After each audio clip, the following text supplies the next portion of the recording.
Water is composed of 2 parts hydrogen and 1 part oxygen. When going to the store, make sure you look at the back of your bottle to see if there's any other chemicals in it. If so, I would talk to an alchemist.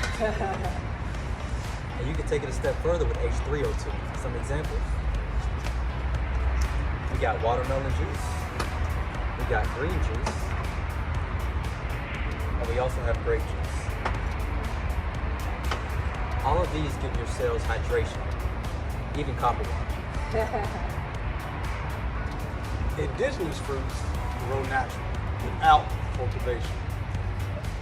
Indigenous fruit trees give off spring water as well.